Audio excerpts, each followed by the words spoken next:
नमस्कार, स्वागत है आप सभी का पंचतत्व में। मैं आपके साथ कोमल।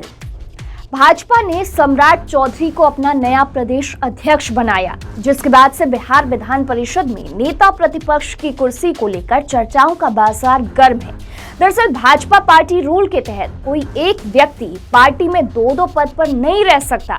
मतलब साफ है कि सम्राट चौधरी को प्रदेश अध्यक्ष बनाए जाने के बाद बिहार विधान परिषद में नेता प्रतिपक्ष की कुर्सी खाली हो गई है। इस कुर्सी के लिए वैसे तो भाजपा की तरफ से कई दावेदार हैं, लेकिन इतना तो तय है कि आगामी लोकसभा चुनाव में जातीय समीकरण की तुष्टि के साथ ही ये नेतृत्व सौंपा जाएगा।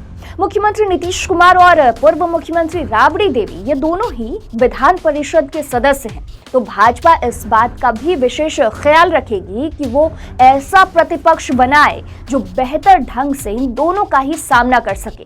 नेता प्रतिपक्ष की रेस में इस वक्त जनक राम, राजेंद्र गुप्ता, हरी सहनी, प्रोफेसर नवल किशोर यादव और दिलीप जायसवाल की चर्चा है। दलित वोट पर निशाना साधने की मंशा के साथ बीजेपी सांसद और मंत्री रहे जनक राम को बीजेपी बिहार विधान परिषद में नेता प्रतिपक्ष बना सकती है।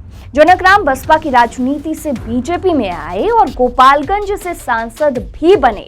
बाद में 2020 की नीतीश सरकार में खान और भूतत्व मंत्री भी बने। साल 2019 में गोपालगंज से सिटिंग सांसद होने के बावजूद इनका टिकट काटा गया और जेडीयू के हिस्से में वो चला गया। बावजूद इसके वो बीजेपी के प्रति विश्वसनीय बने रहे। इनके संयम और समर्पण का इनाम नेता प्रतिपक्ष बनाकर बीजेपी दे सकती है। वैश्य समाज से आने वाले संजय जायसवाल को प्रदेश अध्यक्ष पद से हटाए जाने के बाद नेता प्रतिपक्ष के लिए इसी समाज से आने वाले नेता का चुनाव हो सकता है। भाजपा ऐसा इसलिए भी कर सकती है ताकि वैश्य वोट बैंक प्रभावित ना हो। यदि ऐसा होता है तो दो नेताओं के नाम इस रेस में सबसे आगे होंगे। पहला राजेंद्र गुप्ता का और दूसरा दिलीप जायसवाल का। राजेंद्र गुप्ता बीजेपी के वैसे नेता हैं जो छात्र जीवन से ही संघ और बीजेपी से जुड़कर पार्टी को मजबूत करने का काम किए हैं। जिस सीमांचल को अमित शाह प्रमुखता से बीजेपी के प्रभाव क्षेत्र में बनाना चाहते हैं, उस सीमांचल के क्षेत्र में राजेंद्र गुप्ता का बहुत ही धरातल स्तर पर काम है। पार्टी के भरोसेमंद रहने के कारण इन्हें 2005 में एमएलसी बनाया गया। अभी दूसरी बार विधान परिषद में अपना प्रतिनिधित्व दे रहे हैं। पार्टी संगठन के कई महत्वपूर्ण पदों पर रहने वाले प्रोफेसर गुप्ता बीजेपी के राष्ट्रीय अध्यक्ष जेपी नड्डा से उस वक्त से करीब हैं जब दोनों ही पटना यूनिवर्सिटी में साथ में पढ़ाई करते थे। यह करीबी और संगठनात्मक जिम्मेदारी के साथ साथ आज भी वे काफी करीब हैं। दूसरा नाम दिलीप जायसवाल का भी है जो वैश्य समाज से आते हैं। दिलीप जायसवाल की चर्चा इसलिए भी है कि वह बीजेपी नेतृत्व के बहुत ही करीब रहे हैं और प्रभावकारी भी रहे हैं। पूर्णिया, अररिया, किशनगंज से लगातार तीसरी बार एमएलसी का चुनाव सीमांचल से जीतकर आने से इनका कद पार्टी की नजर में महत्वपूर्ण और भरोसे वाला लगता है। यही वजह है कि 2021 में इन्हें राज्य मंत्री का दर्जा देते हुए उप मुख्य सचेतक बनाया गया। इतना भरी नहीं, यह सिक्किम के राज्य प्रभारी भी रहे हैं।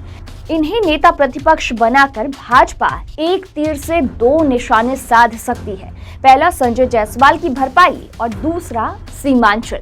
बीजेपी का निशाना अति पिछड़ा वोट बैंक पर भी है। इस लिहाज से एक नाम अति पिछड़ा समाज से आने वाले हरी सहनी का भी है। हरी सहनी दरभंगा जिला से आते हैं और दरभंगा जिला में बीजेपी के जिला अध्यक्ष भी रह चुके हैं।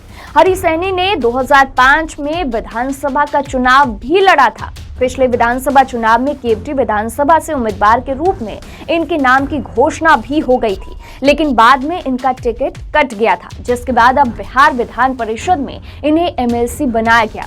अब एक आखिरी नाम जो इस रेस में है वो है भाजपा एमएलसी नवल किशोर यादव का। वो भी नेता प्रतिपक्ष की दौड़ में काफी आगे माने जा रहे हैं। 9 साल पहले वो राजद से नाता तोड़कर भाजपा में शामिल हुए थे। पिछले 5 बार से वो लगातार पटना शिक्षक निर्वाचन क्षेत्र से एमएलसी हैं। भाजपा में उनकी छवि सबसे बड़े यादव नेता के रूप में है, जो नेता प्रतिपक्ष के लिए उनकी दावेदारी को मजबूत बनाता है। हालांकि नंद किशोर यादव और नित्यानंद राय भी भाजपा के बड़े यादव नेता हैं, जिन्हें प्रदेश अध्यक्ष बनाकर भाजपा बड़ा दांव चला था। जिसका कुछ खास फायदा भाजपा को नहीं मिला। अभी तक यादव नेता के रूप में नवल किशोर यादव ही भाजपा के पास अछूते बचे हुए हैं, इसलिए इसकी पूरी संभावना है कि नवल किशोर यादव को नेता प्रतिपक्ष बनाकर भाजपा आगामी चुनाव में यादवों की 14% वोट को प्रभावित करने की जुगाड़ लगा सकती है। बहरहाल आप बने रहिए पंचतत्व के साथ। अब तक हमारे चैनल को सब्सक्राइब नहीं किया है तो सब्सक्राइब कर लें। वीडियो अगर आप फेसबुक पर देख रहे हैं तो हमारे फेसबुक पेज को लाइक फॉलो जरूर कर लें।